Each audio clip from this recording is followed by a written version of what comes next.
Let's go ahead and call this May 21st meeting of the Board of Harbor Commissioners to order. Frank Kelly. Present. Milena Kushin. Here. Betsy Kramer. Present. Charles Watson. Here. Ken Owen. Absent. Mr. Bridley, are there any changes to the agenda? Mr. Chair, there are no changes this evening. And this is when we would take comment from the public on anything that's not on the agenda. That doesn't look like it's going to happen tonight. So is there a motion to approve the minutes from April the 16th?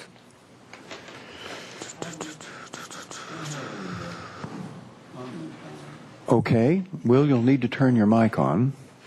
Didn't I do that? No. There you go. I have a comment on that. And, I want to point out that we get these packages which have a summary of the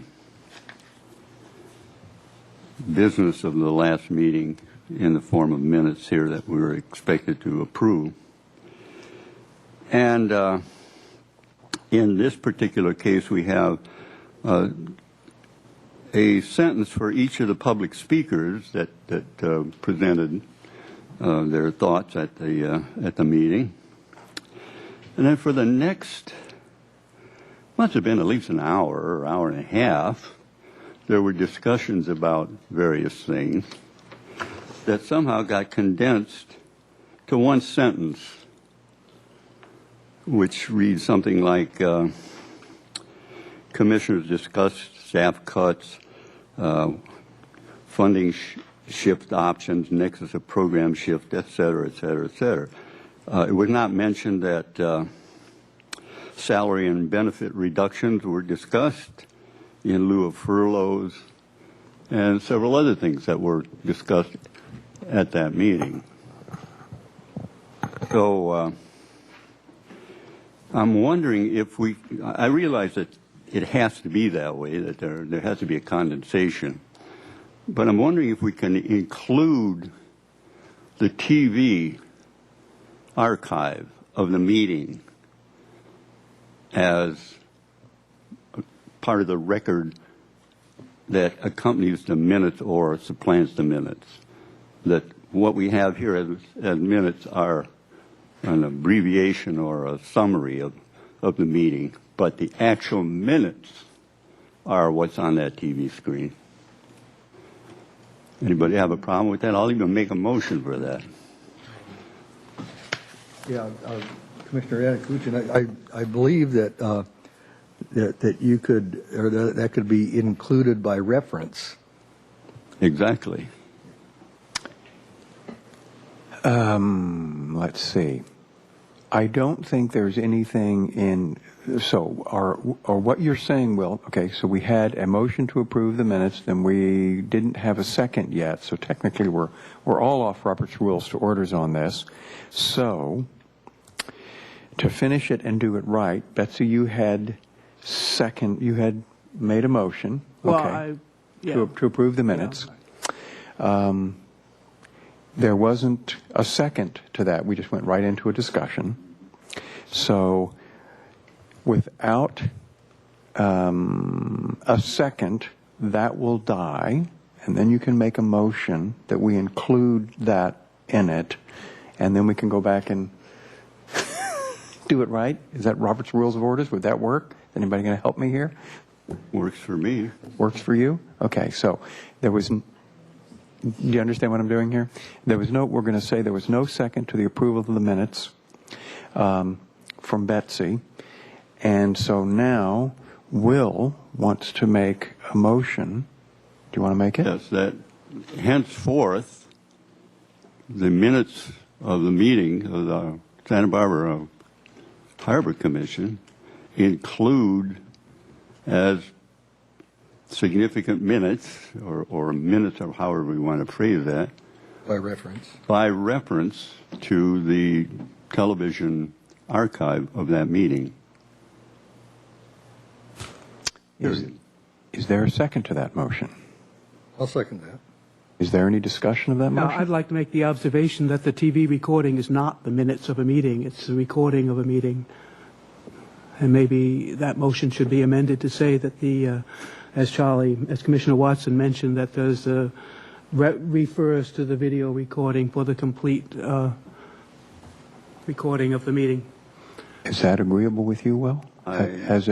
Basically, what Betsy said is that the video recording is not the minutes of the meeting, but that, like Charlie said, the minutes refer to the video recording for clarification, yes? I would phrase it, the video recording of the meeting is included in the minutes by reference. By reference. Okay, so, Mary, do you have that? Sort of. Okay. And that's agreeable with everyone? So that's the motion. That's the second. It is seconded. Any further discussion? All those in favor, please indicate with an aye. Aye. Aye. Opposed? No opposed. Phew. So now, is there a motion to approve the minutes from the, what meeting was it? The April 16th, the minutes from the April 16th meeting? I'll make that motion because we now have this. Well, I'll second that. Is there any discussion on that? Moving. Okay. All those in favor say aye. Aye. Aye. Okay, opposed? Whew. Finally got the minutes approved. Excuse me, All but right. Will wasn't at the meeting, so he can't second Oh, that. that's right. You can't second it, Will. Sorry. Thank you, Mary. So we need a new. Yeah. Pardon? Yeah, Will wasn't here, so he can't second that motion. So Charlie or Betsy, you have to second the motion to approve the minutes. Yeah, I'll second. Okay. So Will, you actually can't vote on it. All those in favor say aye. Aye. Okay, finally. Whew. Good thing. Okay, director's report. We made it. Mr. Chair, members of the Commission, just one item to report this evening. As I believe you know, the semi-annual recruitment for all boards and commissions and their vacancies is underway. The City Clerk's Office has posted such notice and is in the process of completing that by accepting all the applications for those various different advisory groups. The Harbor Commission does have one vacancy. Charlie Watson's term ended in December of 2008. Mr. Watson did apply at the last process for filling that vacancy, but was unable to interview before the City Council, which is a requirement, and therefore no one was appointed at that time, because no other applications were received or anybody interviewed. And Mr. Watson has agreed to serve until this next appointment process is completed. The deadline for submitting applications is tomorrow, May 22nd. So if anybody's interested, I know Mr. Watson has already submitted his application for reappointment, and then the interviews will go on during June before the City Council, and I would imagine appointment to the boards of commission will be shortly thereafter. So that's the item I had to report on. Tentative agendas for the June meeting. We are required every 5 years to do a review of all of our lease uses within the Harbor District, so we'll present that at that time, and then we have our annual Hobie Cat Regatta and camping permit in August, so be timely to bring that item before the Commission. And that's all I have to report this evening. Are there any comments or questions for Mr. Bradley on the department update? Okay, then we're off to the facilities management report. Good evening, Chairman Kelly and Commissioners. Lash Construction Company continues to make good progress on Phase 3 of the breakwater cap repair project. They've replaced all 18 of the walkway panels so far, with one minor snafu, in that panel 9 did not come up to the required compressive strength and will have to be replaced. They've had to add about 30 cubic yards of additional concrete to have enough cover over the old 1950s era slab, but that's about the only change order of significance to date. They've completed about half of the wall panels, and they'll probably finish up the project about the middle of June. When they finish up the wall panels, there's some minor work to be done on the Lost at Sea Memorial and the replacing panel 9. So we have to hope to have it all open by summertime for everyone to enjoy.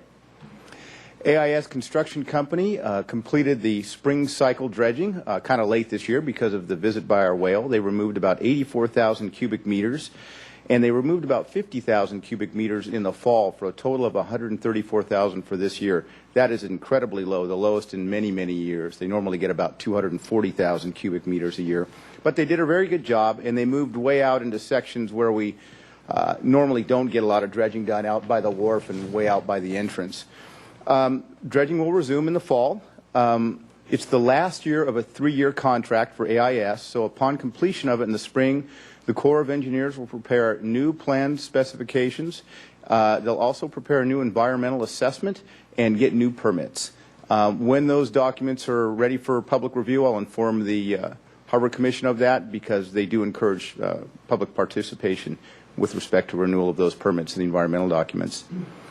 Carl, before you, whoops, you just did. Can you back that slide up? Yeah. There we go. Just before you got away from that, I wanted to make a comment.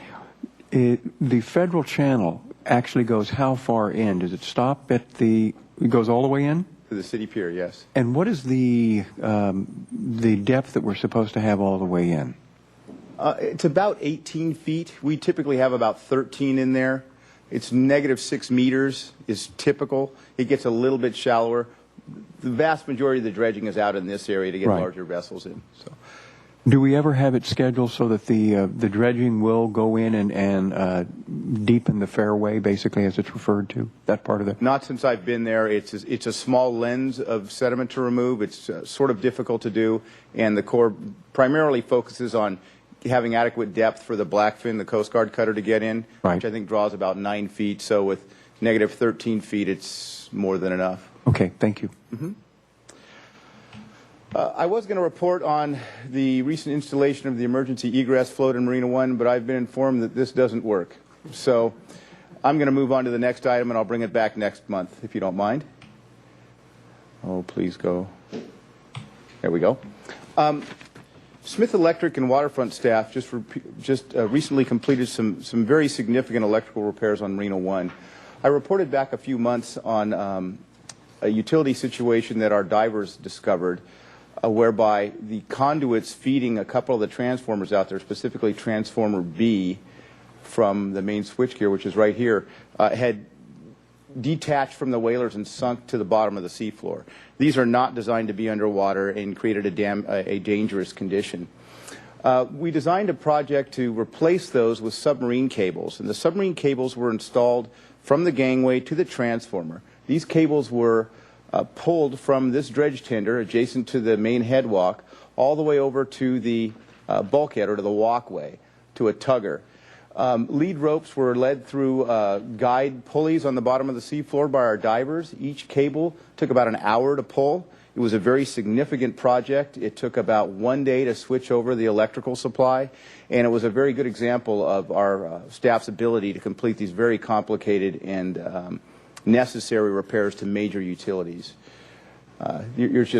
This is one feed, went to Transformer B.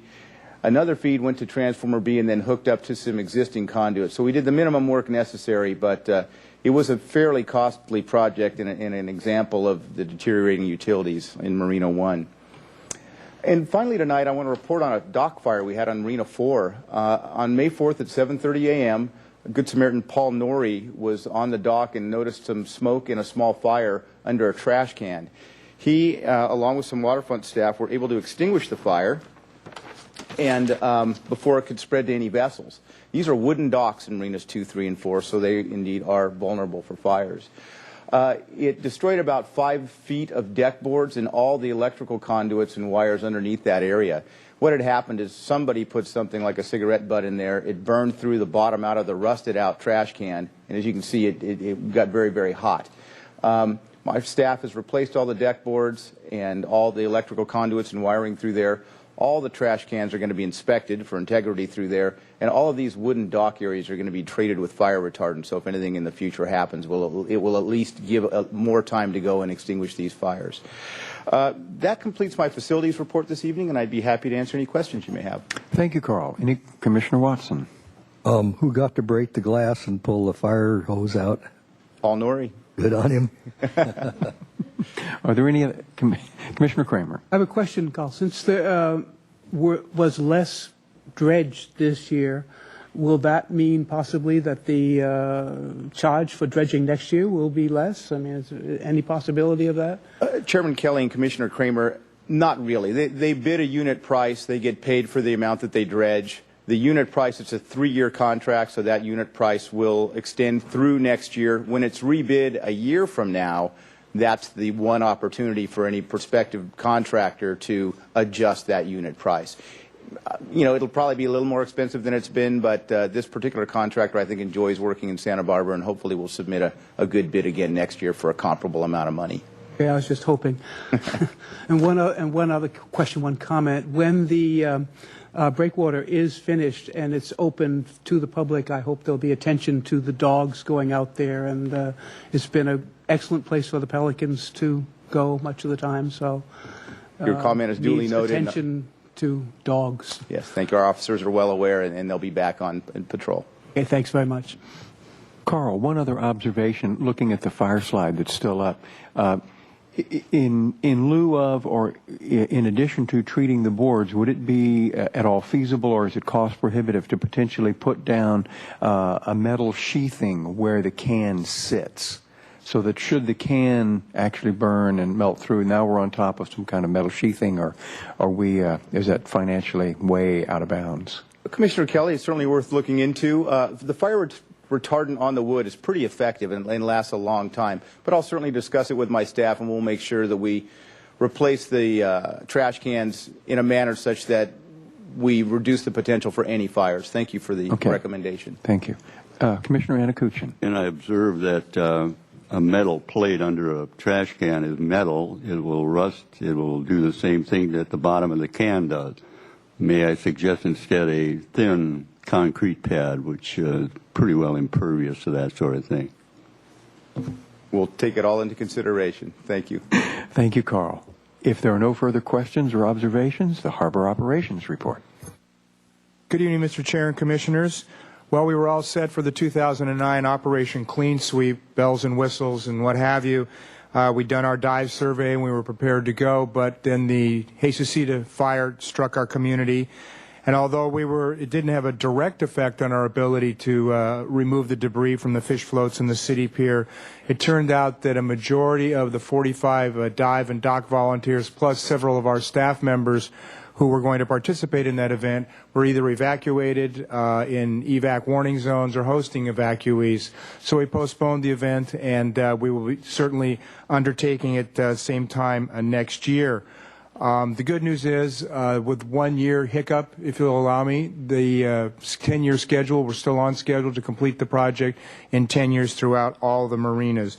Marina 1, of course, will be done in several different phases, probably by staging a work barge along the walkways each year and depositing the debris onto the barge and then over to the city pier.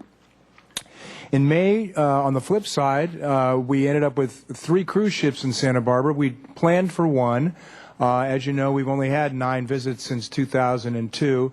We enjoy these occasional visits because they stimulate our local economy.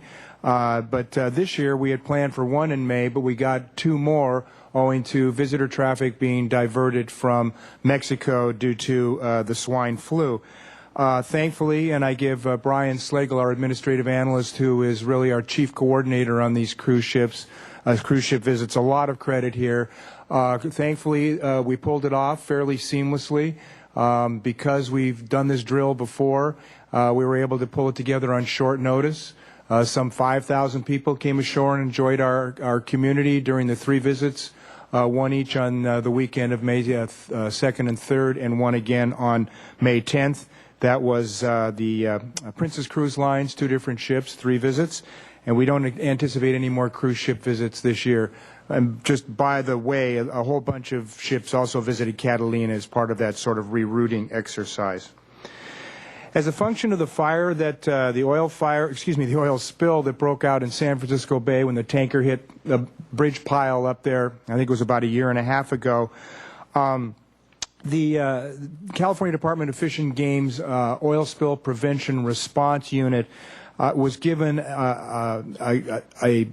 some grant money through which it is supplying oil boom to various ports and harbors up and down the coast. We were very lucky to have participated in an information gathering and then in a grant request procedure with the Fish and Game, with assistance from the county, their Office of Emergency Services folks, and the city's Office of Emergency Services folks.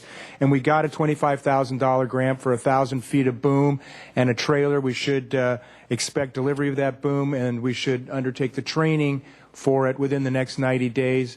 The purpose of the boom is essentially to pull it across the harbor mouth, not directly from Stearns Wharf to the breakwater, but in a sort of a zigzag pattern aimed at capturing the oil without overflowing the boom and without ripping the boom from the sand spit area from the breakwater kickout in towards Sea Landing to protect the inner harbor in particular from the scourge of a large oil spill. This is not for our small spills around the harbor. This is for the big one, if you will. So we're excited to have that one extra arrow in our quiver of first response, and we're looking forward to receiving and training with that boom.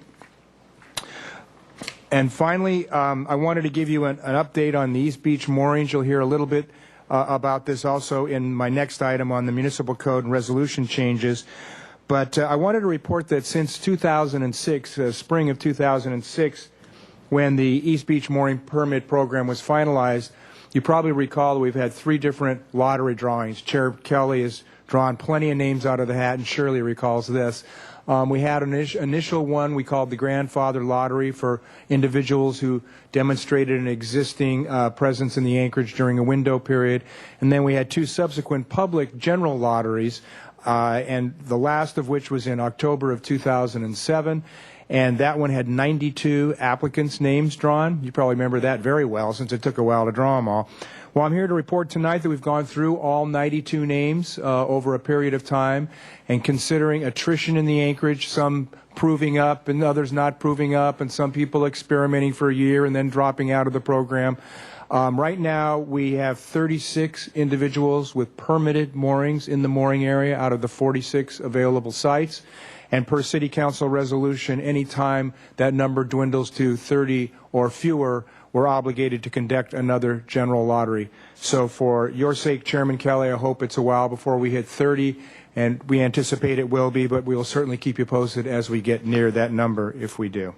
That concludes my report tonight. I'd be happy to answer any questions. Commissioner Anakuchin. Yes, this is a little off the track, but I think, Mick, you're the person that might have the answer. I understand that marine mammals were evacuated during this last fire. Is this true? Did you get involved in that in any way? Mr. Chair, Commissioner Anakuchin, you know, I remember reading, and quite frankly, I can't remember whether it was a log entry or something in the newspaper about some marine mammals being evacuated. But what I can do is I can research that for you and get back to you and let you know if our department had any involvement. Yes, the reason I ask, I was on Del Playa Beach this afternoon, and much to my amazement, a SUV, a white SUV with marine mammals evacuation or rescue, I think it said, on the side, a logo, came driving by. I couldn't figure where it came from. I was below a 35-foot cliff. I don't know how it got down there, but I was wondering if that was part of this whole operation. It's part of the Marine Mammal Rescue Center. We've had a long and good relationship with. That's Peter Holworth's operation. And we do work hand in glove with them. If we find injured or wounded marine mammals in and around the waterfront, we contact them. We typically try to capture them for a direct handoff to them. On the rare occasion and unique circumstances, they come down and they work to get the animals themselves. That's correct. We do work with the Marine Mammal Rescue Center on a regular basis. Whether we were involved in rescuing mammals related to the Jesucita fire, I'd have to research and get back to you.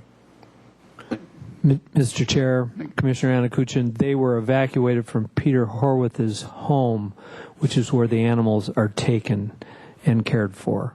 That's the reference that I believe that you're talking about. There was no evacuation from the harbor because they aren't kept there. Yeah, I think they're capable of swimming away to safety. Mick, I had one question on the mooring area. Recently, I had the pleasure of sailing through the mooring area and observing the boats, and noticed that in more than one occasion, boats that have any kind of a not the old traditional reverse transom, but are inhabited by seals. Does our harbor patrol? I mean, they take up residence quite, and you know what they can do to a boat once they figure out how to get on. Does our harbor patrol make note of this and try to contact the owners? Mr. Chair, in a word, yes. We do. In fact, we are in the process. I was out of town on business for the last 2.5 days, but as I was leaving, I was reading in the logs that we were, in fact, contacting individuals whose vessels were inhabited by sea lions. Thank you for reminding us of that. Thank you very much. At that, if there are no further questions on the harbor operations report, we're off to the new business. Municipal Code Title 17 Amendments. Recommendation that Harbor Commission A receive and consider a staff report describing proposed amendments to Title 17 of the Santa Barbara Municipal Code. B, receive and consider a staff report describing proposed amendments to Resolution 07040 pertaining to annual inspection dates for moorings in the East Beach mooring area. C, recommend to City Council adoption of an ordinance incorporating proposed amendments to Title 17. And D, recommend to City Council adoption of a resolution incorporating revisions to Resolution number 07040. Mr. Chair and Commissioners, as you know, we work annually. You've seen us here before on this item with the City Attorney's Office to update Title 17 of the Municipal Code to keep it current, to make sure it provides the legal framework for the policies and practices and programs with which we're involved at the waterfront. And tonight I bring to you 3 items of substance and one item that actually is a item relative to a City Council resolution on the moorings. We're going to discuss the moorings a little bit more here. There are, you may see embedded in these attachments, a few more minor items. They're mostly cleanup. I haven't addressed them here in the substantive part of the report, but I'd certainly be happy to answer any questions about those if you see them. The first, and it pertains particularly to Attachment 1 with a reference to Attachment 2, involves vessel partnerships. As you know, the Department has long required that an individual who has a slip permittee be the owner of the vessel that is berthed in that slip. Years ago, this was really not a big deal because vessel ownership documents were relatively simple. Almost everybody had vessels registered in their names, either through a Department of Motor Vehicles or through federal documentation, Coast Guard documentation. In recent years, we're finding more and more exotic kinds of trusts, partnerships, and corporations as the owners of boats, which is perfectly fine with the department. We don't have any problem with that.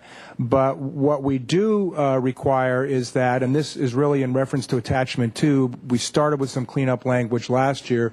We require that anybody who is a vessel owner and is part of a trust, corporation, or partnership, and actually nonprofits or government agencies as well, demonstrate through articles of incorporation or other documentation that they are able to bind that entity, legally bind it with their signature if they're going to be the individual whose name is on the slip permit. What you see before you here tonight is really a little bit of parallel cleanup in the section of the Municipal Code dealing with partnerships on vessels, owners, partners on vessels. And basically what it tells you is that we used to say that you didn't have to tell the department if you changed vessel owners, only if it triggered a transfer. And now, owing to this connection with the department needing to know, A, that the people on the slip permit are the individuals in the entity who can legally bind that entity, and B, for administrative purposes, for us to be able to contact individuals for a leaky bilge or another slip issue, or quite frankly a reverse 911, which you're going to be hearing about from me probably next month. system that we're developing. We need to make sure administratively that we match the slip permittees with the people on the slip in the berth. On the vessel ownership. So this language here in attachment 1 actually. It comes under the transfer of vessels, but it really references the ownership of the vessels as well. And then you'll see also, as part of attachment 1 at the very back, on the back of that same page, we've deleted duplicative language that referenced vessel partnerships. You can see where on the right side where it says deleted and it says partnerships. That's not slip partnerships, that's vessel partnerships.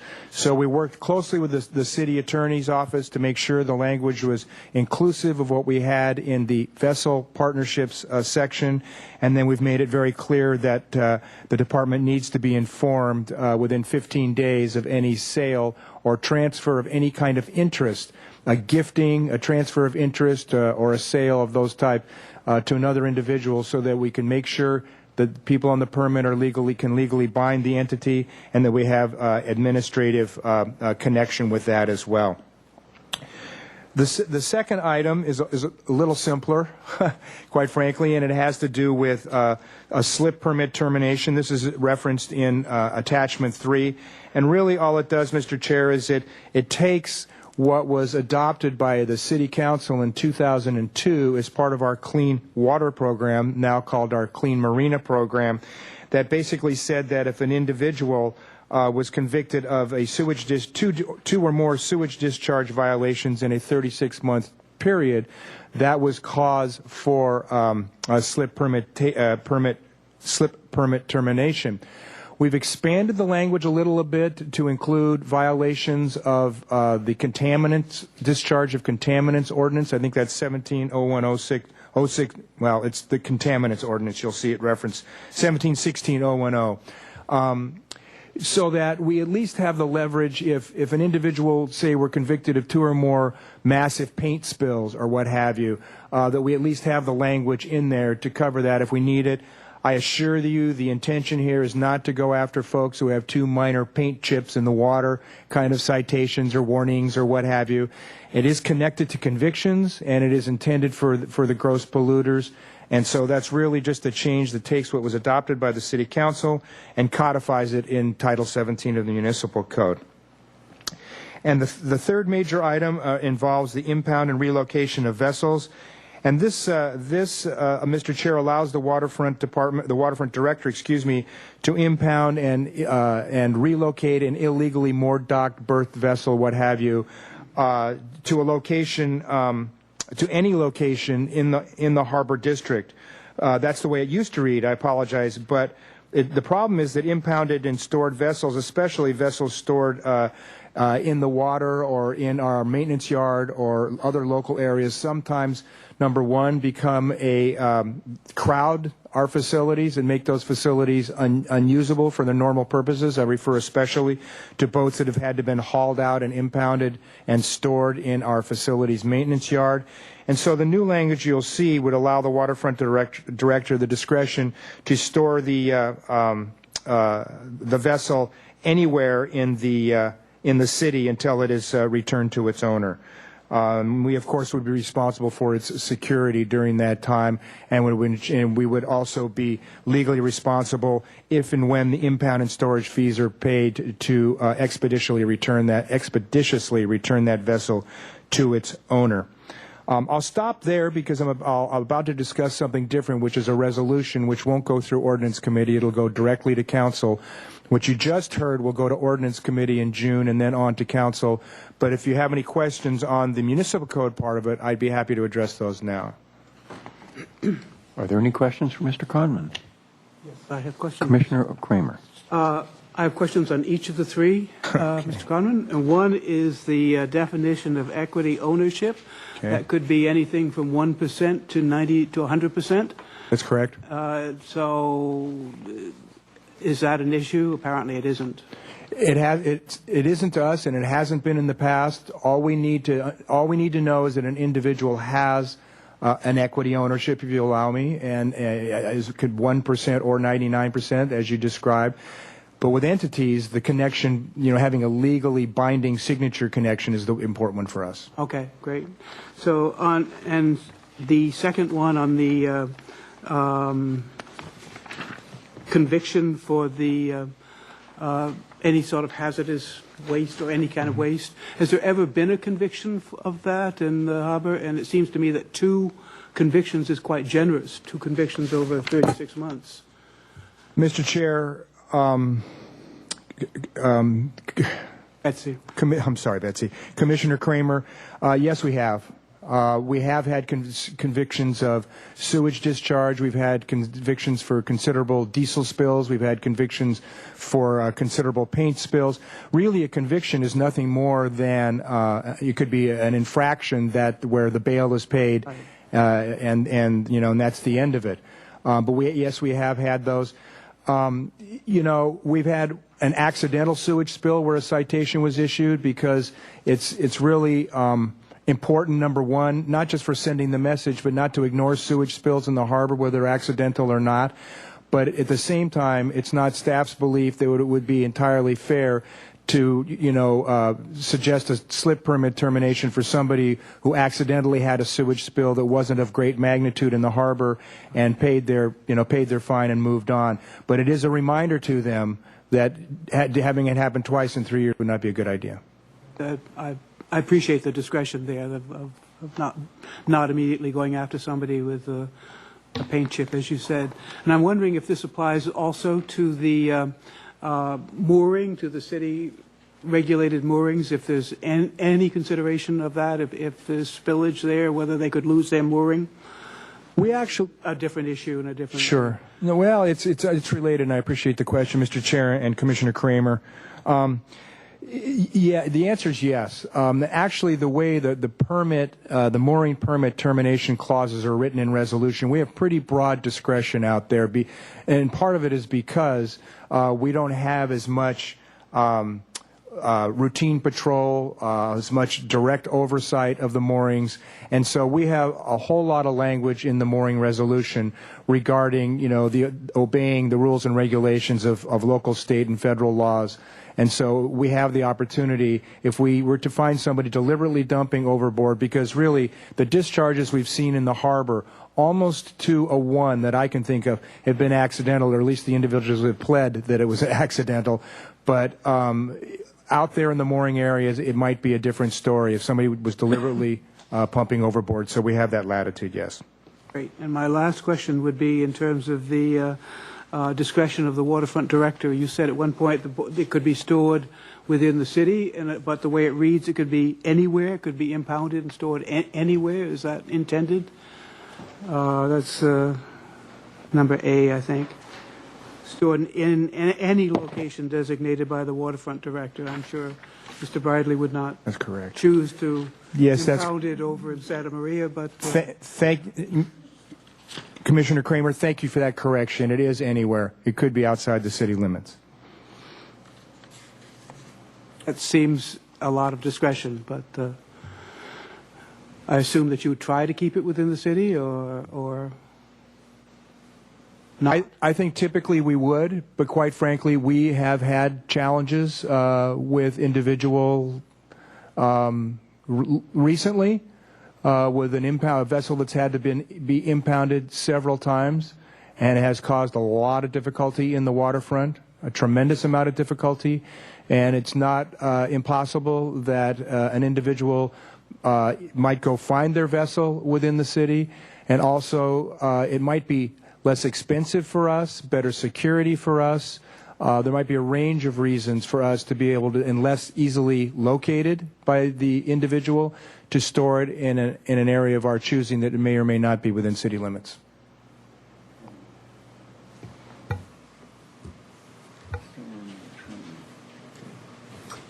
Does that answer your question? Yeah. So are there any other comments on this point for Mick before he moves on? Thank you, Mr. Chair. The last item I wanted to cover has to do with the mooring permits in the East Beach mooring area. And as you know, we have sort of 2 requirements for them on an annual basis. One is a renewal of their slip permit their mooring permit fees, which is $200 a year, which is very easy for us to track. You know, it's sort of ding, the bell goes off at a year, and it's time to pay. And if you don't, you get a letter, and then they come in and pay, and it's pretty easy administratively.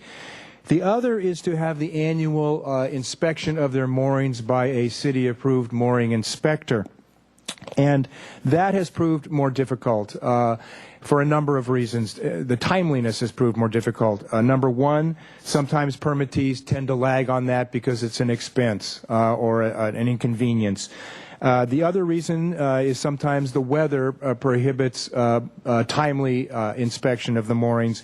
And a third reason is that the individuals who are on the approved mooring inspector list are very busy workboat individuals. The Danny C, Salty Dog, AIS, the folks who are on our approved list. And so syncing up their schedules with the schedules of the mooring permittees and the weather and all of that has broadened the disconnect between getting the permit fees back in a timely fashion and having a timely inspection of the moorings. Moreover, it's made it more difficult administratively because now we could get more and more out of sync, and we've got one arm doing one thing and the other arm trying to catch up. And so what we did was a couple of months ago we convened a meeting, myself and the administrative supervisor and the Harbor Patrol supervisor and the approved mooring permittees, representatives from those businesses, the mooring inspectors. And we talked about ways to get around this, and what seemed to be a win-win for everybody was to move the time for inspecting the moorings to the August-September time period. And by moving it into a 2-month time period window, what we would be doing would be consolidating for the inspectors so they can put that on their calendars and know that's the time of the inspections, for the mooring permittees so they know that's the time of the inspections, and for our administrative staff so we know the time of the inspections, the general window. It also has the benefit of being done during the pre-winter months, so it begins to get in sync with having all the moorings inspected just before our typical, prefrontal southeasters. And so what we're doing now, once this resolution is passed, is we will be doing the proration and all the administrative little necessities needed to get everybody locked into that schedule. And as you can see, a 15-month period, a grace period for people, I believe it's in June or July, who sign up in June or July of this year, will be allowed a full cycle, because typically what we are hearing from the mooring inspectors, though quite frankly it makes me edgy and nervous to get out on the outer edges of this, is that for 15 months we're typically pretty safe, but for anybody listening, we still inspect a 12-month inspection for the mooring permittees. But this will bring everything into sync. I think it'll be good for the program, good for our staff, good for the inspectors, good for the permittees. So that concludes my report on all these items. I'd be happy to answer any questions on the latter item. I expect to be at Ordinance Committee sometime in June with the municipal code items, and hopefully either in late June or early July we'll be to the full council with the code items and the resolution. Thank you, Mr. Kronman. Is there any further? Commissioner Watson. Well, I just have a question, Mick. It seems like you're doing a lot of administrating the mooring field. Do we have a net profit off of that, or are we spending more money regulating it than we're saving on the vessels that aren't going aground? Mr. Chair, Commissioner Watson, right now it's about a push. The annual mooring permit fee is really about a wash with the combined biological surveys we have to do over there for contaminants in the mooring field as part of the project conditions at the Coastal Commission, and also for the annual lease fees we pay to the State Lands Commission for the portion of that lies within the sovereign lands of the state. It's about an $11,000 cost. It's about a wash right now. And one of the reasons that we're doing this, and I thank you for reminding me, is to reduce any added administrative costs. It's not impossible in the future we'll raise those fees, but in the first few years of this program, since the deployment fees were considerable for the individuals out there, since the program is really still getting its feet under it, we thought it was not appropriate at this time to suggest fee raises, but it's certainly possible in the future as the program, shall we say, is humming along. Well, it seems to me that you've had a few years of experience now, so you ought to be able to be more efficient and it sounds like you are bringing all the inspections together at one period of time, which I think that makes a lot of sense for the inspectors, because then they can go out and inspect maybe 2 or 3 moorings in one shot, as opposing to have one on Tuesday and one on a month later. So anyway, yeah, I would hope that you could streamline the administrative effort. All right. Are there any further questions or comments for Mr. Cronman? So that leaves us with a recommendation for a motion. Does anyone wish to make the motion? It would be section C and D of point 5. Well, we're moving to recommend approval of these recommendations, or There's a recommendation for the adoption of the ordinance incorporating the proposed amendments to Title 17, and then there's to recommend the City Council adopt a resolution incorporating the revisions to Resolution 07040. So they're 2 slightly different things. I think we need 2 resolutions. Yes, that's about what that was exactly what I was about to. Sorry, Charlie. Okay. Sorry. Does anybody wish to make one of these resolutions? A motion? I move that we recommend them both. Okay, we'll do them both at once then. Is there a second to that recommendation? I'll second. Okay, Betsy will second it. Any further discussion? All those in favor, say aye. Aye. Aye. Opposed? Passes unanimously.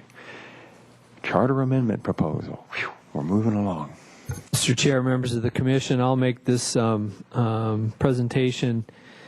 There's a little history to this item, as this proposal was put forth back in 1999 by the Harbor Commission at that time, and the City Council eventually took action and approved that potential change, which included expanding the membership of the Harbor Commission from the current 5 members to 7 members, and also changing the residency requirement to allow one of those members to actually serve on the board without being an actual city resident. The Board of Harbor Commission is a charter commission, which means it's governed by the city charter. In order to change the charter, it requires a vote of the electorate. And unfortunately, since 1999 to date, this amendment proposal was never put on a municipal general election ballot, and so it has kind of languished since that time. Back in April of this year, the City Council took up a number of different potential ballot measures involving the ABR membership, the Park and Recreation Commission, and this specific proposal to determine which, if any, items should be placed on the upcoming fall general election. But before doing so, the Council, in reviewing the individual proposals, and I believe also in looking at the time lag, wanted to get some input from the current boards and commissions regarding the proposals. So back before you is the question of whether or not this commission sees the merit or not of a potential expansion of the Harbor Commission membership and the potential change allowing one member to serve as a non-city resident. I attached to the staff report, all the background information, the Harbor Commission report, City Council report, the proposal that was put forward at that time. I won't go into that detail. It also included some of the discussions that we had. I believe Commissioner Watson was on the commission at that time, so he's certainly familiar with it, and what we deliberated at that time. So I would answer any questions that you would have. The City Council is looking to revisit this item or reconsider this item, I believe tentatively scheduled for June 16th. So it would be timely for the Commission this evening to take some action and make a recommendation either for or against the merits of this proposal. And lastly, I would just say it's unfortunate that Ken Owen couldn't make it. As you see, Ken was the more or less proponent, if not author, of this potential change, and I'm sure he would wish to speak to the matter, but couldn't make the meeting this month. So with that, I would answer any questions. Thank you, Mr. Bradley. Do any of the commissioners have questions? Commissioner Watson. Yeah, John, we've got you have 5 members that you need to deal with, regarding harbor business. Is that a lot of work? And how much more work? How much more of your time would it take to go to 7?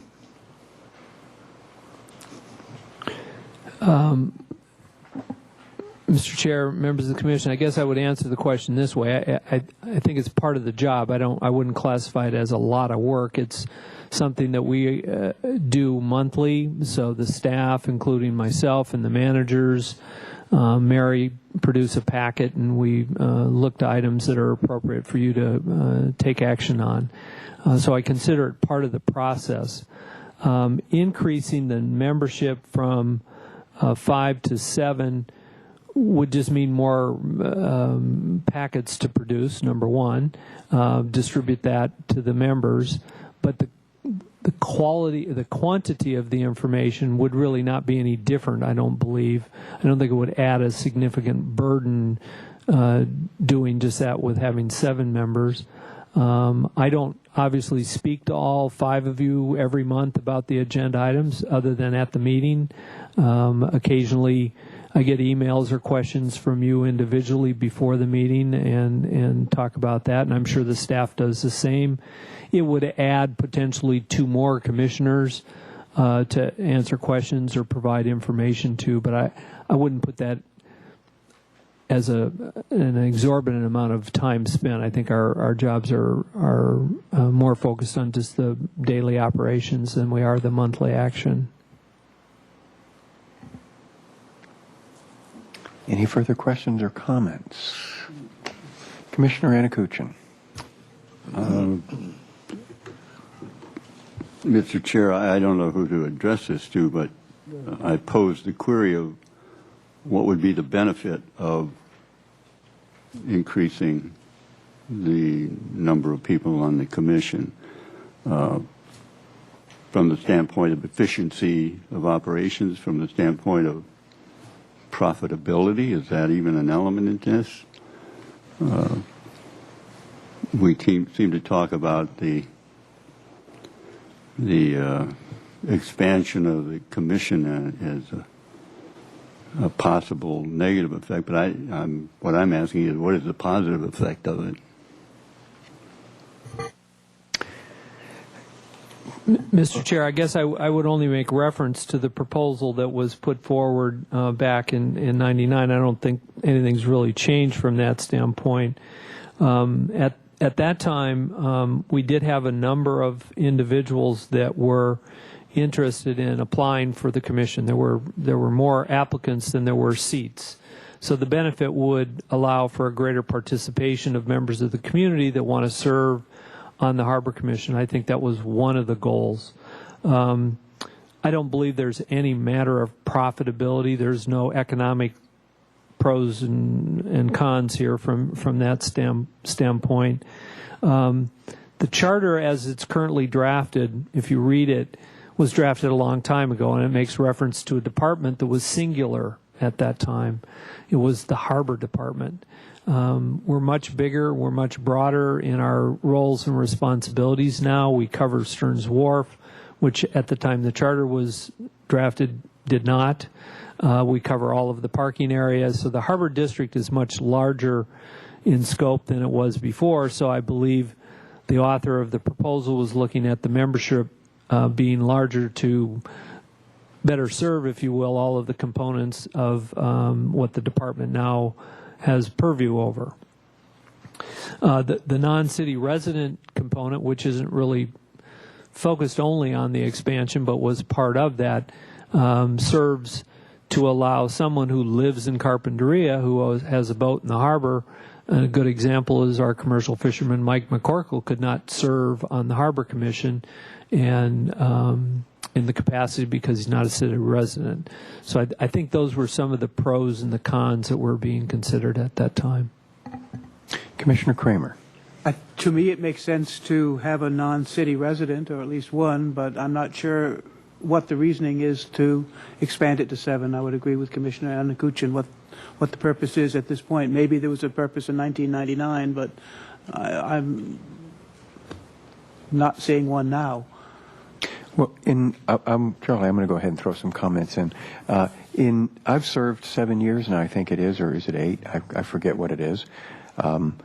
And there, I read all the documents and what the charter is, and while well-intentioned, I think it would actually, the commission might become more cumbersome.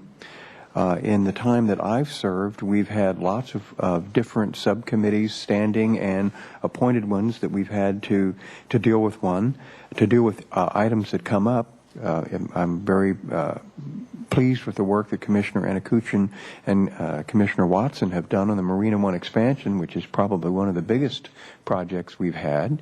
And the gentlemen are eminently qualified and capable of doing that.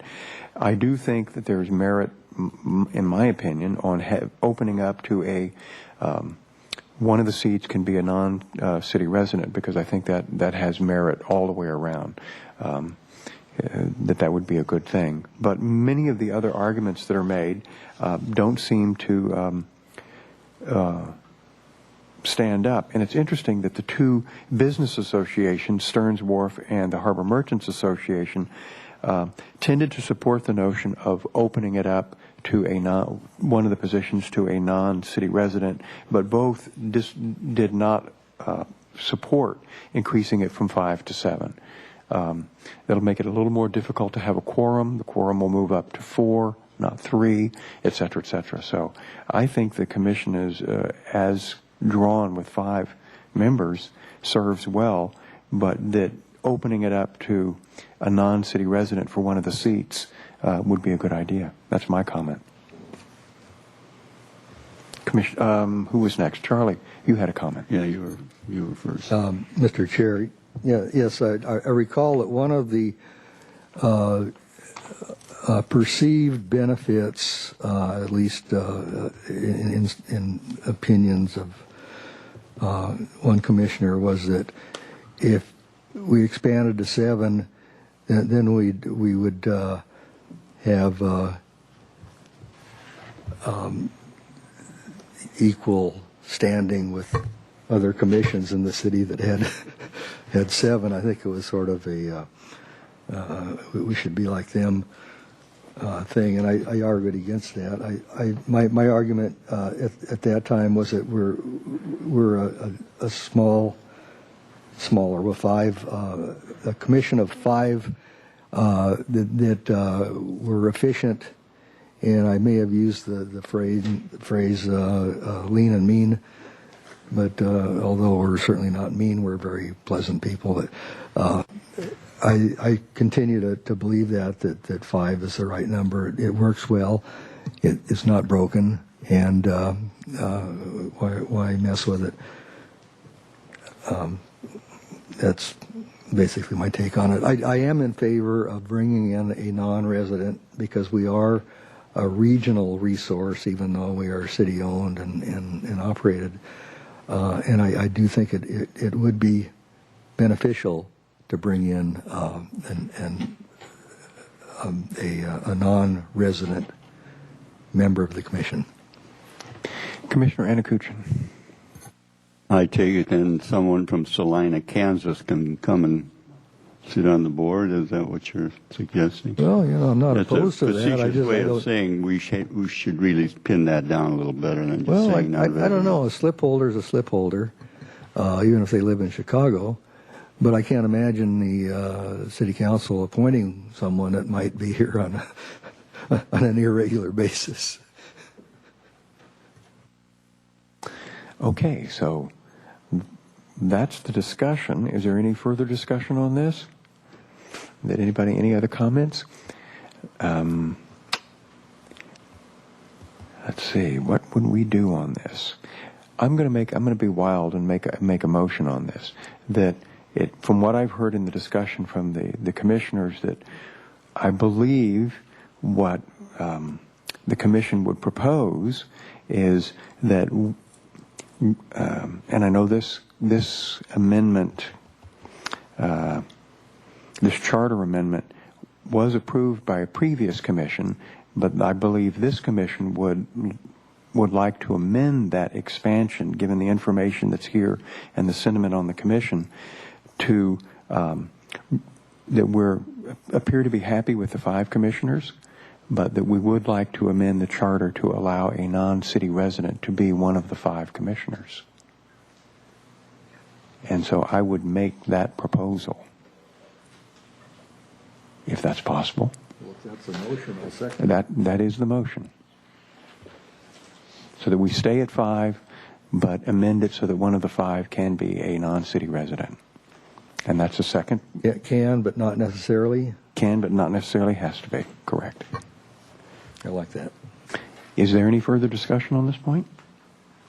Commissioner Kramer. I think it's unfortunate that Commissioner Owen isn't here, because I know he felt very strongly about this, but I don't see any problem about staying with 5. I mean, but it is up to the city council, and the recommendation did not give any indication that we needed even to make a motion on this, and that's just my comment.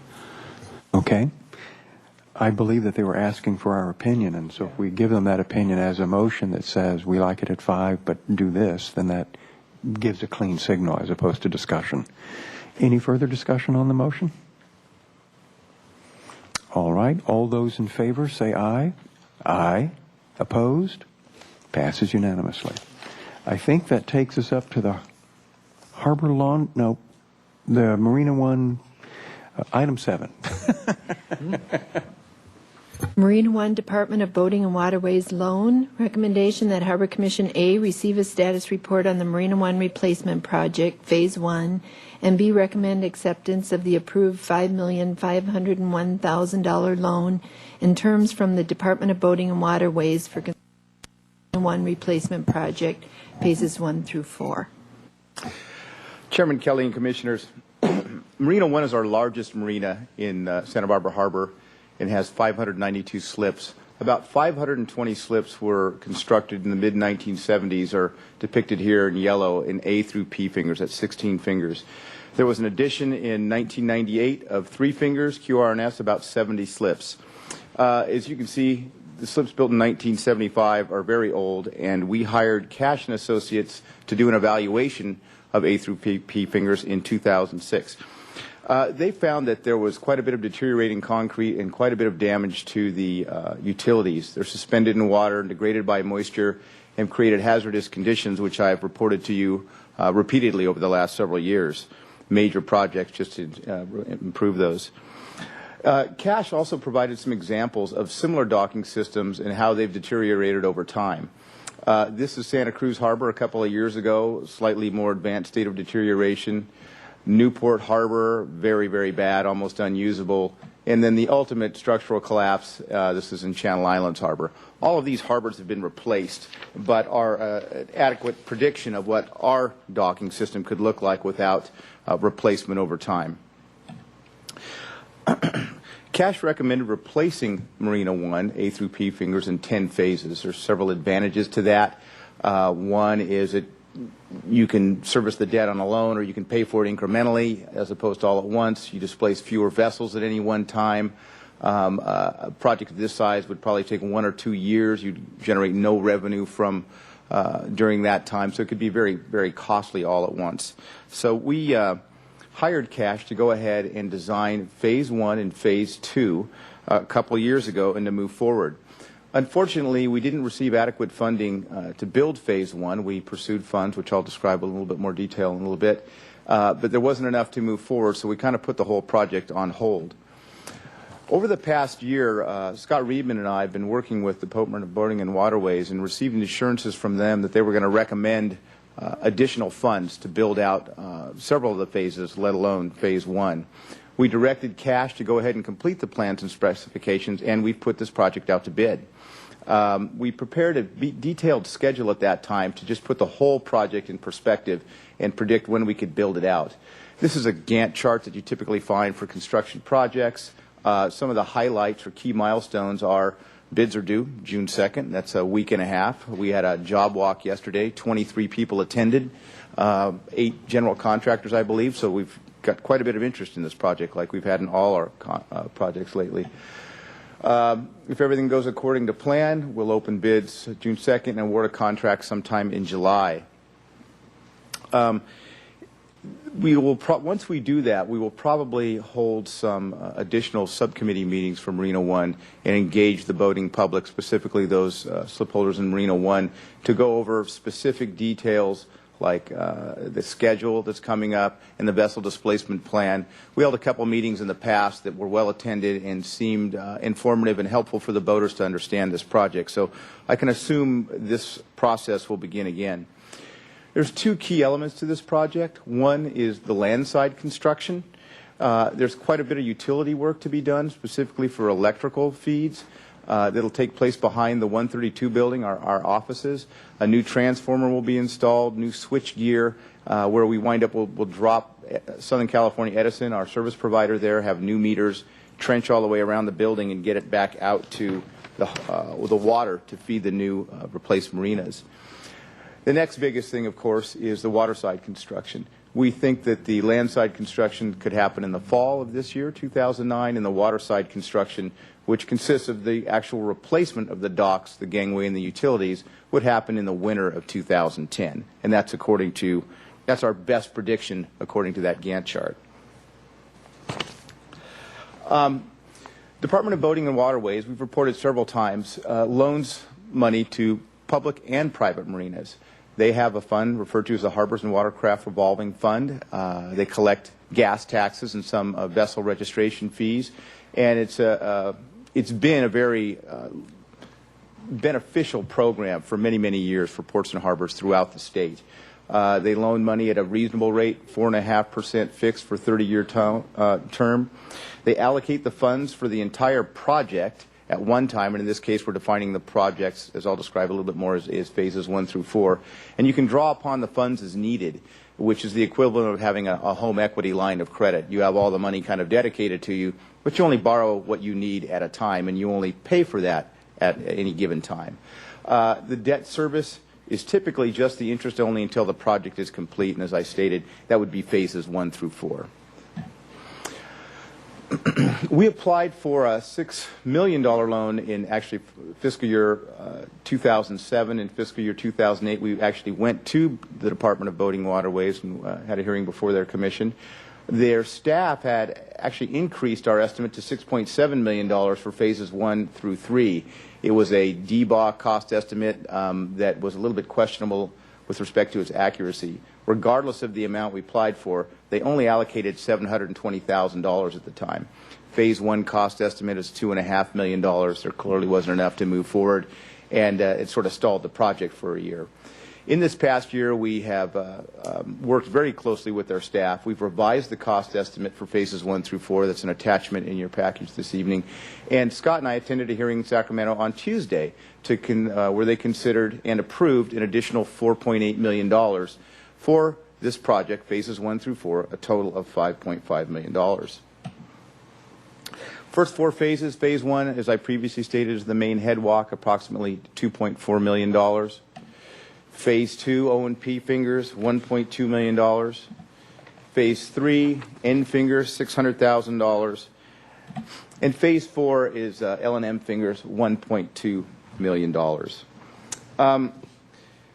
Contrary to what's stated in the staff report, we actually have an escalation rate for construction of less than 6% per year. It reflects the current escalation of construction, which is almost nothing now, and it just so happens that by doing so and modifying that, we're able to squeeze hopefully 4 years or first 4 phases of construction into the amount of funds that were available. Another significant issue is, despite the state's budget crisis, the governor signed both the fiscal year 2009 and 2010 budget recently. The budget needs to be signed by the governor in order for these funds to be available to anybody who can borrow against them. Even though the commission may dedicate those funds to a port or harbor, the budget has to be signed. So it's our understanding, with the signing of the 1.5-year budget recently, that these funds will be available immediately on July 1st. Last year, after we were allocated the $720,000, the Department of Boating and Waterways went ahead and prepared loan documents for our review. There were several additional loan terms that we were unaware of and reviewed over the past year, and I'd like to explain some of that to you this evening. The first is subordination to existing debt, debt coverage ratios, collateral assignment of rents and leases, and an annual consumer price index increase of slip fees. The waterfront has significant debt in the form of certificates of participation. They're commonly referred to as bonds or COPs. We had a refinance of $19.4 million in 2002. At that time, they paid off the certificates of $8.5 million from a 1992 bond issuance, and they also prepaid a loan from NOAA for $556,000. This is the priority or first position debt that the harbor holds. We also owe the general fund $2.6 million, but it is willing to subordinate to the Department of Boating and Waterways loan. When we received the loan documents, the Department of Boating and Waterways stated that they would not subordinate to any other debt. According to the Harbors and Navigation Code, they can subordinate to existing debt. So Scott and I flew up to Sacramento, met with their director and deputy director, and went through all that, and were able to convince them that that's something they could consider. So it was a very productive meeting. Subordination to existing debt affects our debt coverage ratio, and the debt coverage ratio is calculated at gross revenues minus operating expenses, excluding capital against your revenues. Typical debt coverage ratio of 1.25 to 1 is what DBA requires when they are the priority debt. If they're subordinating to existing loans, they require a debt coverage ratio of 1.5 to 1. We provided a cash flow model out to 2018 that shows, based on our predicted revenues and expenses, that we can exceed that. This table is a little bit misleading because the way the COPs are funded, the debt service against the COPs, it actually goes down in the next fiscal year. And even though we add debt service for the first phase of the DBA loan, the interest of that only, it looks like our debt service is going down. It does go up, and by 2015 it goes up. By 2016, it goes up about $360,000, and I'll show a comparison of alternative funding. Collateral assignment of rents and leases. The waterfront is held in the public trust. It was granted to the city by the state in 1925, the State Title and Trust Grant you've heard about frequently in the past. The property, since it is held in the public trust, cannot be used as collateral, similar to your personal homes, where a bank can collateralize that and use that. Therefore, whenever they loan money to a public entity where they don't really own the property, they collateralize the rents and the leases. DBA has more or less insisted on collateral assignment of rents and leases for all of our rents and leases, not just slip fees in Marina One, but slip fees, the commercial leases, the leases on the wharf as well. And they also want the authority to approve the major leases. This is something that's not necessarily negotiable with them. It's not a huge risk to us. We're a solvent department, and we don't feel it's any problem. But it's an important thing to take note of with respect to this loan. And finally, Department of Boating and Waterways also requires a minimum annual slip fee increase by the Consumer Price Index. To put this in perspective, as all of you know, this fiscal year we're recommending a 4% increase in slip fees.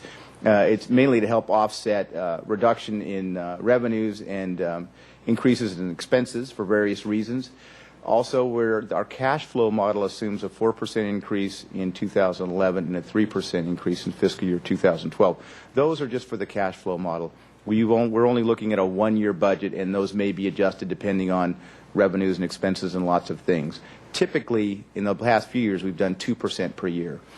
The 10-year Consumer Price Index, using a Southern California regionalized index that DBAW likes to use, for 10 years it's been 2.98%, and for the past 5 years it's been 2.58%. Some years are higher. This year, I believe, is actually negative. It's a minimum fee increase that they require. It's pretty consistent with what we've done and what we're proposing, to put it in perspective. There is alternative funding for projects like this. Department of Boating and Waterways is not the only game in town. They just so happen to be probably the best loan we can get. The state has two lending institutions. One is called the Infrastructure and Economic Development Bank, and the other is the Maritime Infrastructure Bank. This particular bank is referred to as iBank, and we applied for a loan and discussed terms and a few other things with them just to, as an option in case the DBAW loan didn't work out, and also to have something to compare it to. These loans are the equivalent to certificates of participation or bonds. They go out and sell bonds. Our finance director has recommended a minimum loan of $6 million. About $500,000 of that is included in fees, just to go and issue these bonds, bond counsel, and dealing with financial institutions. That would net you about $5.5 million to go ahead and hopefully pay for these first 4 phases. This is much more like a mortgage on your home. You must service all the debt at once. You borrow all $6 million, and the very first month you pay the debt service to pay that off. We were quoted about 4.5% at 20 years. They would not consider a 30-year loan to reduce those costs. An iBank debt service on a similar amount of money, $6 million, is about $460,000 in the first year. The total DBAW debt service, which we'll incrementally get to in the course of about 4 or 5 years, is $340,000 per year. Several benefits to this loan that we will accept from the Department of Boating and Waterways. The future of boating and waterways is very, very questionable. We've all read in the local boating papers and been informed that the governor wants to have boating and waterways absorbed into the Parks Department. A significant amount of the Harbors and Watercraft Evolving Fund is already dedicated to the Parks Department, and many believe if Parks takes over the whole fund, there'll be no money available for ports and harbors.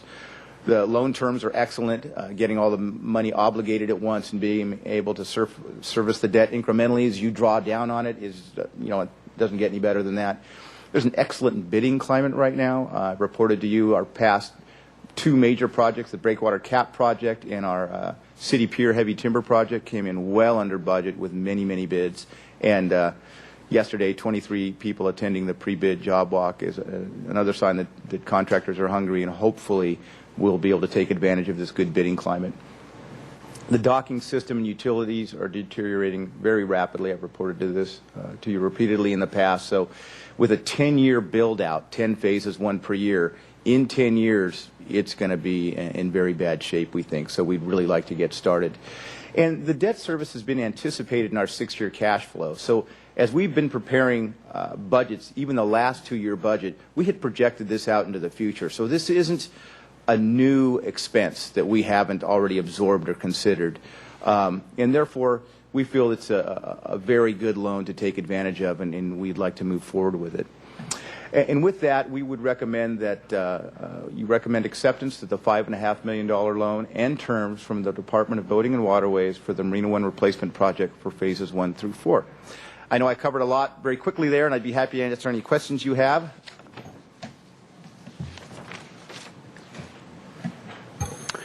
Okay. Are there any questions or comments before we dash in? Commissioner Watson. Yeah, I think you may have. I think the reason that we're going ahead with the main walkway and doing this first and doing this thing in phases is so we can afford the debt service on it. Is that correct? As we pay off our existing debts, we're able to take on more debt service, and that's how we're able to make our 6-year cash projection work. Chairman Kelly, Commissioner Watson, that's one of the benefits. To incrementally service the debt results in an incremental and smaller increase in annual need to increase revenues and fees, and that could equate to slip fees, as opposed to taking it all on at once, which would be a very significant increase in any whatever year you borrow the money. There are other reasons to phase this project. The disruption to boaters would be tremendous. To make everybody in Marina One go away, or the majority of the vessels in Marina One go away at a given time for a large-scale project, we'd rather not do that to the slip holders in Santa Barbara Harbor. We think with a phased project we can minimize the disruption to boaters much, much better.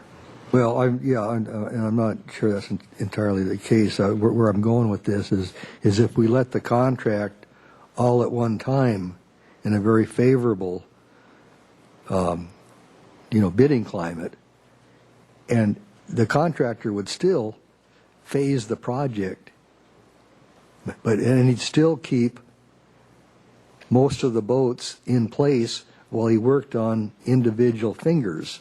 So I don't see how this argument really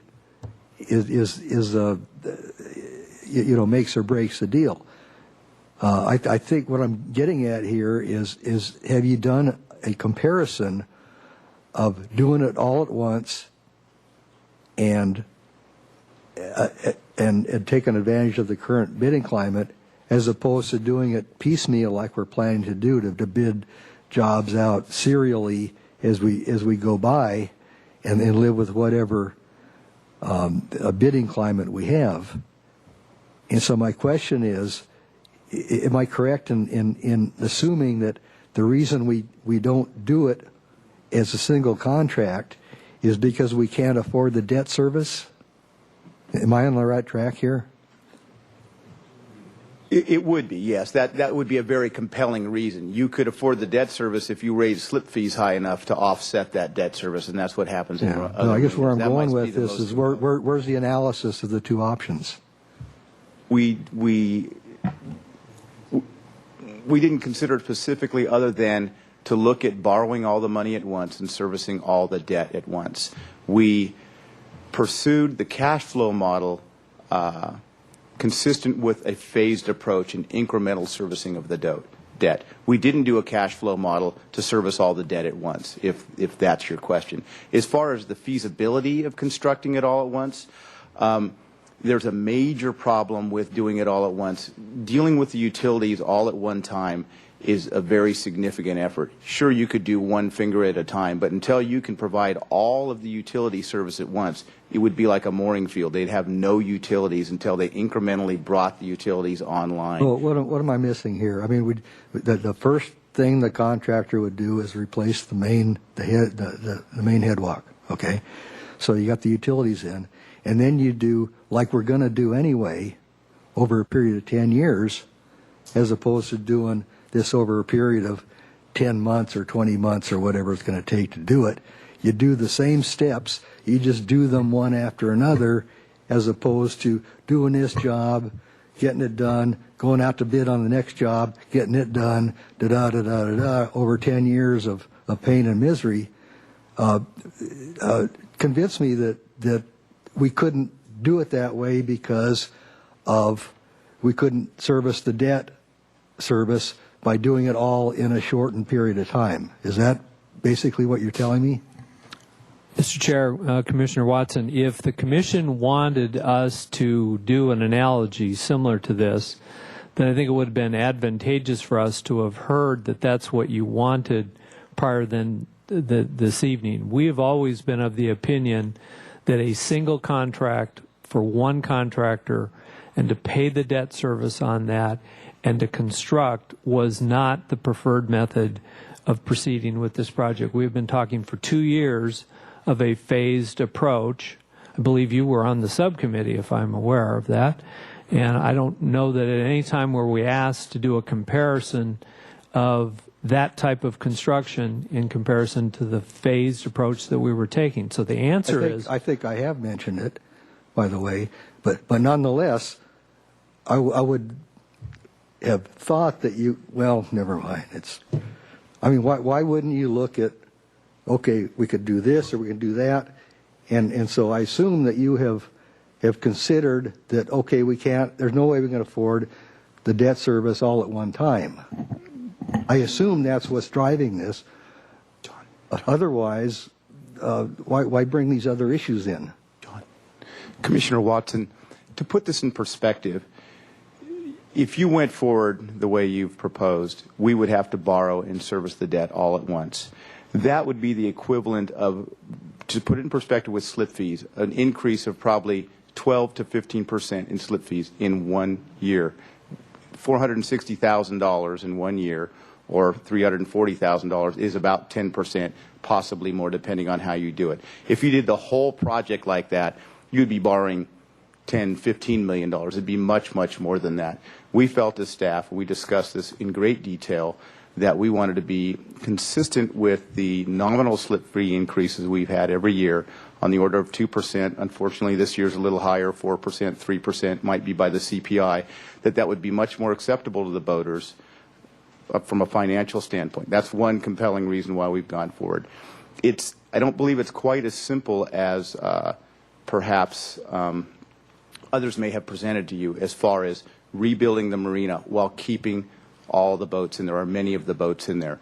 The utility feed and how you would refeed the marina and the docks is a much more complicated process, and I don't think that getting into it at this time, it's pretty elaborate, pretty detailed. I'd be happy to discuss it with you at any time, or bring it back here to the Commission if they'd like. It's very, very complicated and detailed. The electrical system has to be upgraded. Transformers have to be put on each finger.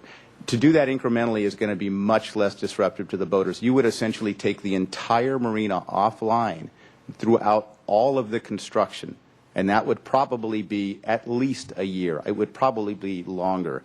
That's a long time for people to go in a slip without water, without electricity, without a fire water suppression system, without cable TV. People seem Well, I'm to sorry, like that. that's off point. That's not what I asked you. I asked you, first of all, the reason that we're not doing it is because we can't afford the debt service, right? Right.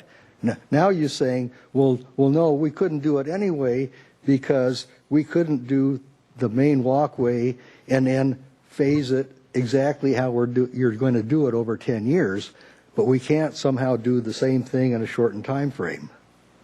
I mean, I accept the answer that we probably can't afford debt service, but I just wanted to hear you say that and not say that the reason we can't do it all at once is because everybody would be out of business and we'd have to send all the boats out of the harbor, because I don't think that's true. I'm going to jump up with a comment, and that is, from my perspective, it's borrowing the money all at once is not a problem, because you're not going to pay it all at once. That's not how you do construction loans. Even if you borrowed it all at once and you only pay $1 million the first year, the $4 million is invested, and it offsets its interest. That's what you're paying for, is to basically offset the interest. The primary portion of it, 80%. That's how the world works. So yeah, there's a little increase, but it's not like the $6 million is just sitting there and 5 of it's doing nothing and you're paying interest on it. No, it's invested in a basic thing where you're going to have about a 2% differential between what you can get and what the person's loaning it to you for. Otherwise, they'd put it in the same investment and they wouldn't loan it. The real differential is 2 to 3%. So that's what it would be. So that's where I am on that notion. If I understand Commissioner Watson, what I understand, Charlie, tell me if I'm wrong, maybe I'm not hearing it right, but it sounds like what you're asking is, and maybe I've got this thing all wrong in my head, is wouldn't it be beneficial in the current bidding climate to bid the whole thing all at once as opposed to serially bid it? And maybe I'm misunderstanding you, Carl, and get a locked-in price, and then it can't be all bid at once, but part of the contract would be that you serially construct it or is that not possible? I mean, I'm just throwing that out as an observation because I'm not in construction. Chairman Kelly, contractors like to build projects that they bid on in the reasonably near future. They can't predict what the cost of building something out 3, 4, 5 years out will be that well. That's one issue. We did discuss combining phases together. That is something we've taken into consideration. That was another reason why we felt this may be a better way. I don't know if that exactly answers your question, but It does.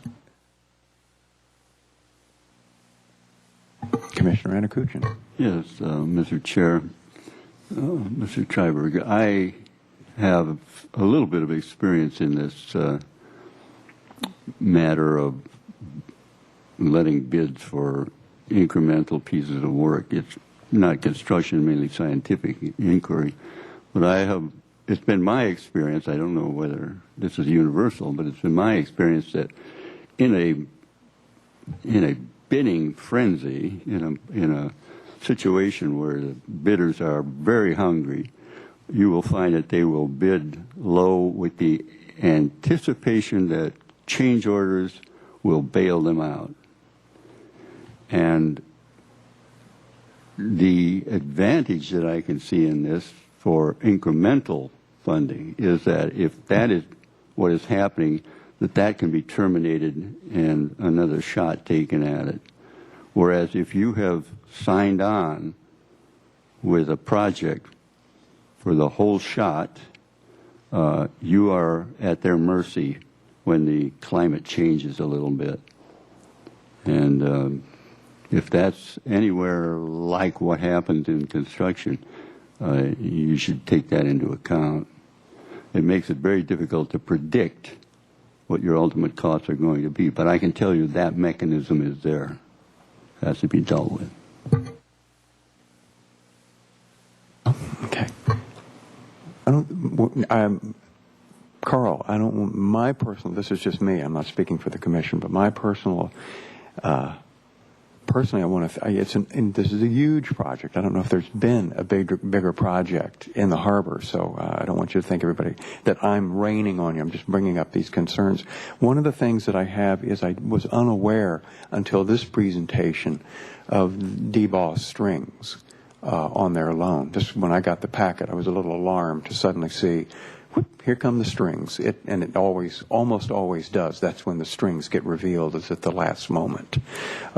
Where basically the waterfront department turns over a great deal of its authority to DBAW as to what our rates would be on the CPI. I mean, one of my concerns is parking doesn't figure in here, but it's one of our 3 main streams. So we're having to key the loans to our leases for our tenants and to our slip fees, but parking doesn't factor, although it's 33% of our income, roughly. So that's a consideration. It's a concern of mine. The second one is, if as a country we're inflating our, and excuse me for doing a macro jump here, but we're inflating our monetary supply, and we are projected to inflate our monetary supply for 10 years, the only way you get rid of the inflation is to, or that inflated supply, is to inflate its value away, i.e. inflation. So if the inflation rate in the CPI steps up to 10%, we're locked into 10% increases, whether we like them or not. And 10% increases in our renters' fees when those pop up, whether they're necessary in our operation or not. I mean, that's what I'm reading in your presentation. Is that not correct? Chairman Kelly, that is correct. One thing I neglected to tell you during this presentation, but I believe is included in the staff report, is these first 4 phases would be built out by, I believe it's 2014 or 2013, excuse me. In 2013, we have the authority to refinance our existing debt, the certificates of participation, the first position debt that I discussed previously.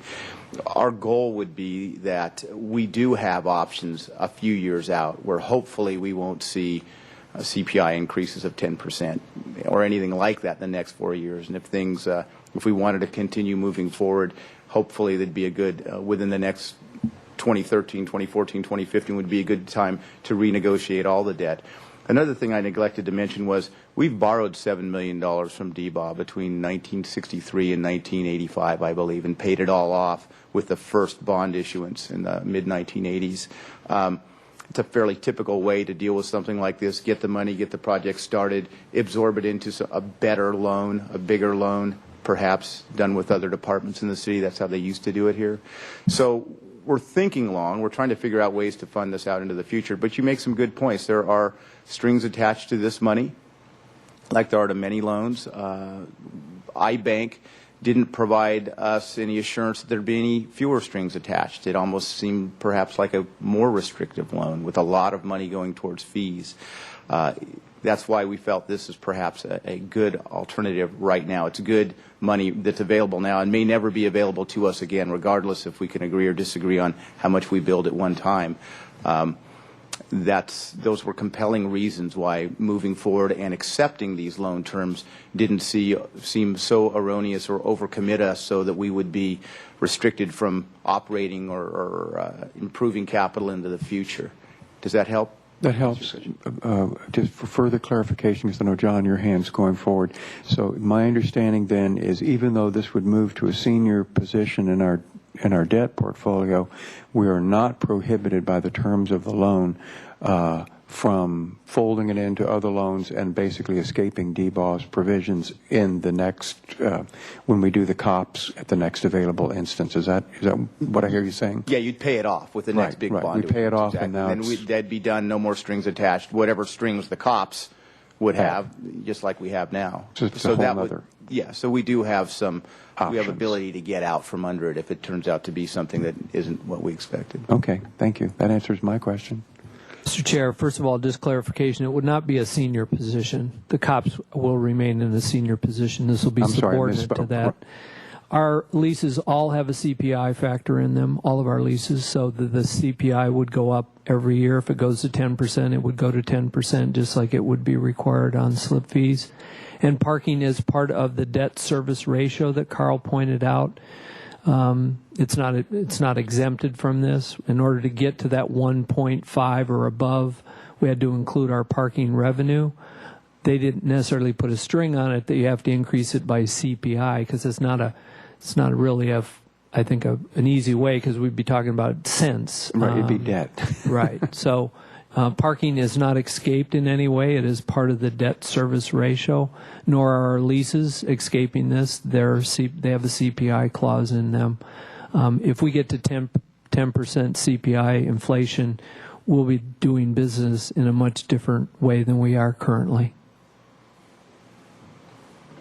Thank you, Mr. Bradley. Commissioner Anakuch? Yes, Mr. Chair. I have a question regarding the use of CPI in debt and debt service. Whenever I go to borrow money, I'm quoted prime rate as the grand base against which debt is measured. And it seems to me that that's built in to any money that you're going to borrow. And then to put another determiner on it of CPI seems odd. Maybe that's perfectly all right, but it's puzzling to me. And in that regard, I have a question as to, has the CPI ever decreased? Has it ever gone down, or is it ever increasing? And if it goes down, how is that factored into this? Mr. Chair, yes, the CPI goes down. In fact, it's gone to a negative. In the past 5 years, 10 years, it's typically averaged around 2 or 3%, as high as 4% probably in the last 10 years. So the answer is yes, it goes down. The CPI doesn't affect the borrowing rate. The borrowing rate is 4.5%. The CPI is only an indicator by which you adjust rates or fees. Typically, our leases all have a CPI factor in them, but it has no bearing on the prime rate, as you refer to. The interest rate is 4.5. It remains that for 30 years. Are there any further comments or questions? We have a recommendation that we accept for the approval of the $5.5 million loan and the terms from DBAW for the construction of Marina One projects, phases 1 through 4. Is there a motion? Well, Mr. Chair, yes, I will move that we accept staff's recommendation and recommend that we accept that loan. I think obviously it's the best deal. It's before us, and I think that we need to go ahead and move forward with it. Is there a second to that motion? I'll second. Okay. Commissioner Kramer seconded it. Is there any further discussion on the agenda item? All those in favor, say aye. Aye. Opposed? Passes unanimously. And Carl, I wanted to thank you. It's been a Herculean effort, and it was just digging around the edges to see if there was anything loose that might pop up, and so we do appreciate that. Harbor Laundry Facility lease. Recommendation that Harbor Commission A accept the selection committee recommendation that Web Service Company LLC ranks the most responsive to the request for proposals for the 161 square foot harbor laundry facility at 307 Shoreline Drive, and B, recommend to City Council approval of a 7-year lease agreement with Web Service Company to provide and maintain commercial laundry machines for the harbor laundry facility with percentage rent of 90% of gross receipts in excess of $374 per month. Mr. Chair, members of the Commission, this item has been, again, one of those that have languished for a while. A 10-year lease with the laundry operator expired in November. We've had numerous issues associated with the laundry operator, and so with that, we let the lease lapse. And we felt that a more responsive operator could come forward and operate our small laundry in the harbor.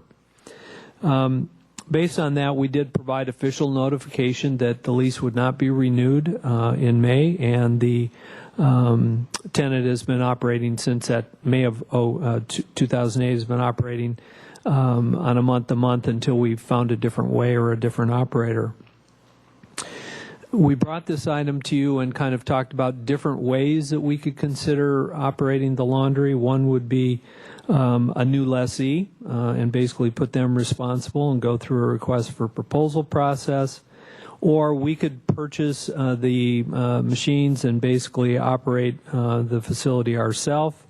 Or we could lease equipment from an operator and do kind of a hybrid of having the department maintain the facility and allow them to provide the machines. And all those were reviewed almost a year ago, believe it or not. What we did decide at that point was to do a request for proposal, and we sent that out, and although we had 15 interested parties, we only got 2 responses. And after looking at those, we felt that neither of them had sufficient experience and the type of qualifications that we looked to receive as part of operating our laundry facility. Based on that, we requested that another request for proposal be solicited back in November, and we did that and received 1 qualified bid, or what we felt to be qualified, from what's called Web Service Company, a nationwide commercial laundry operator. Staff then did review this proposal with the Harbor Commission Selection Committee, Commissioner Watson and Commissioner Kramer, back in December of 2008. Since that time, to be honest with you, we've been negotiating the lease, and it's not been easy because, again, this is somewhat of a hybrid whereby we wanted to know what type of revenue we would get and who would be responsible for the utilities in the facility as opposed to just operating the machines themselves. So I'm happy to report, and I know Scott would like to be here because he's the guy that's been really hammering on this, that we've reached an agreement for the most part on the terms, excuse me, and we've reached an agreement on how the operation would work. So 6 energy and water efficient front ending loaders, commercial industrial type, will be installed. We will do the maintenance of the facility, and we will also pay for the utilities. The term of the lease that has been negotiated is a 7-year term with no base rent in effect. The way we would work this is it's a percentage rent type of lease where Webb Company will pay 90% of gross receipts in excess of $374 per month. In effect, that's the base rent. We have a good term that allows us to make sure that the lessee has an obligation to make sure they make repairs to the machines and replace them if they're not operable, and if they don't, we can step in and do it and charge the lessee. I asked Scott to kind of put this in a perspective of rent expectations. And again, this is not a money maker necessarily for the department. This is a service provider for our harbor users. In the past, the sales records have indicated that our current operator generated almost $20,000 per year in gross sales from eight machines. Department currently receives about $4,500 per year in rent from that laundry machine, from the laundry operator. Under the new proposed lease, the department would receive approximately $15,000 in percentage rent, but we would have costs associated with the utilities at about $4,600 a year, and we would have the added janitorial and maintenance responsibilities for the facility. But clearly we believe there will be a net increase in revenue than from the former operator and structure that we had. And as the 2 commissioners who sat in on the selection process are aware, Webb has extensive laundry operations throughout California, Nevada, and Hawaii, and do currently provide services at UCSB, Cal Poly, and one of the marinas down in Ventura. So with that, I would answer any questions you might have. We think this is the best way to go. The laundry operator that we did previously have pulled all of his equipment out just over the past week or so. So we're without a laundry currently, but with approval of this lease and moving forward to execution, we're hopeful that within the next 45, 60 days we can be back up and operating. Thank you, Mr. Bradley. Are there any questions or comments on this proposal? One small question. What are the 140 access cards for the department to distribute free of charge? Thank you. Good question. The one real change in this operation, Commissioner Kramer, is going to be this will be an operation where you don't use cash. That's been part of the problems. The change machine didn't always operate. Getting the right change for the users wasn't easy. So the way this works is you purchase an operation card or a key card, and it has so much money on it. You could buy $10 worth or $15 worth, and then that card is what you stick in the machine to activate it, both for washing or for drying. You'd have to buy one if you didn't get one initially as part of the free cards that are at 140. We'll make sure that the people that have used it, our liveaboards that are more regular at that, will have an opportunity to get one of those cards. To buy the card is not that expensive either. Once you have it, you keep it, and then you just add money to it as you go along. So that's the way the key card or the money card would work, and we'll distribute those to at least our known users, and if we have extras, then they can come up and get them from the Harbor Patrol office. Will these also be available to non-slip holders, to non-liveaboards? They will, except that the facility is going to be activated by a key card, which means that if you have a key card for the marina, or the marina restrooms or showers, that's how you provide access to the facility. We're not really looking to make this a community laundry. That's been somewhat problematic for us. But just as you can get into the marinas without a key card, I'm sure you'll be able to get into the laundry operation also. Great. Thank you very much. Are there any additional questions or comments? Commissioner Watson. I'm just curious. How do you add money to the card? You basically, and bear with me, this is what I believe to be the case. You just put the card in, put the money in, and then that card will then be activated to do that. That's with a credit card, not with cash. Okay. Commissioner Anakuchin. If anyone wants a demonstration of this, they can go to the UCSB library where you can buy such a card to run the Xerox machines, or you can go to Kinko's and get the same kind of card. Same sort of arrangement, same cashing up and everything. Correct. Well, we have Commissioner Kramer. I'd move to accept the staff recommendation, the approval of the 7-year lease agreement with Web Service Company to provide and maintain commercial laundry machines for the harbor laundry facility with a percentage grant of 90% of gross receipts in excess of $374 per month. I second it.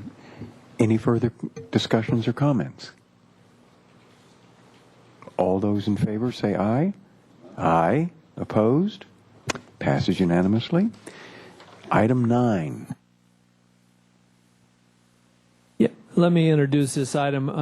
Commissioner Anakuchin made a request that I place this item on the agenda. It pertains primarily to the budget recommendation discussion that we had last month, and as you know, Commissioner Anakuchin was not there, so he wanted to revisit at least that discussion, and I'll let him articulate his issues or concern. And I did include the recommendations that were adopted from last month in the packet.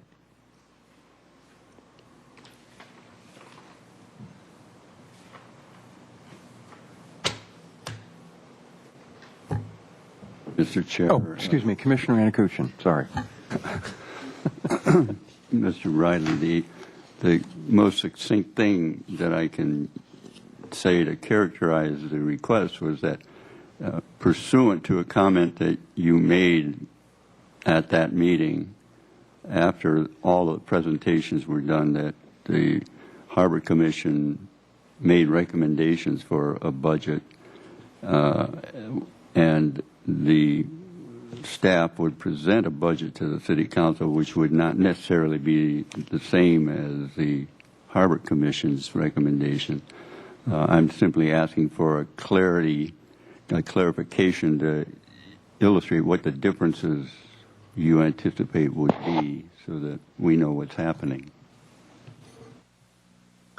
Mr. Chair, members of the Commission, the best way to respond to that is to say that both the Harbor Commission's recommendation that was adopted last month and staff's recommendation will be included in our presentation to the City Council. The Harbor Commission didn't agree with the recommendation made by staff, and staff doesn't necessarily agree with the recommendation made by the Harbor Commission. So we're making an advisory recommendation, just as you are, as to how the budget for the waterfront department should be handled relative to fees, charges, program shift, whatever you want to talk about. And so both recommendations will be presented to the City Council.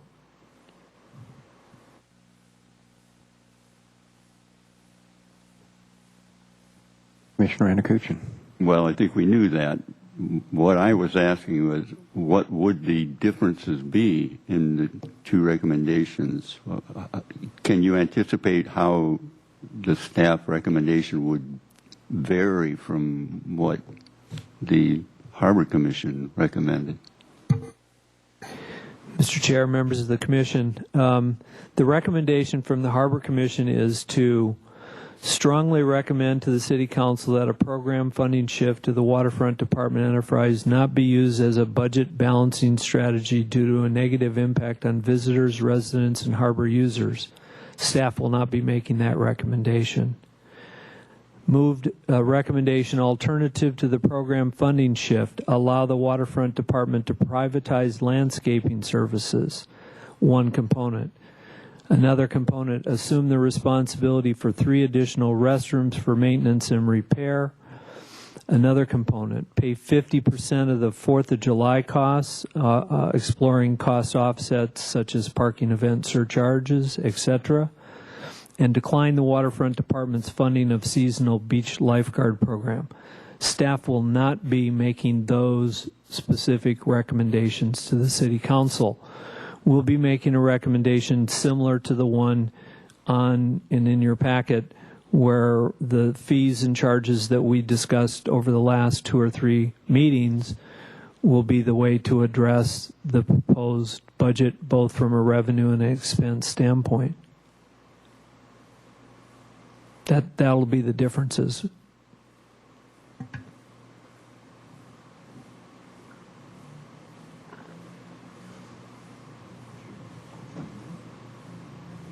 Well, that clarifies it. So what you're saying is that the Harbor Commission's recommendations will not be included in the staff's recommendations, and instead your recommendations will be what is on the list that you just read. Do I understand that correctly? I believe that to be true. What will go forward is both recommendations will be made as an advisory recommendation to the City Council. Very good. Thank you. I understand that now.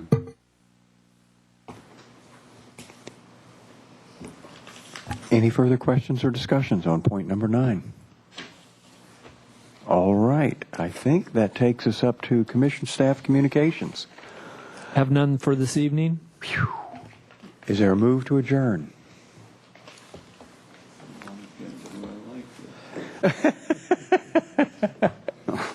Also move. I'll second that. Is there any discussion? All those in favor, say aye. Aye. Opposed? We're adjourned.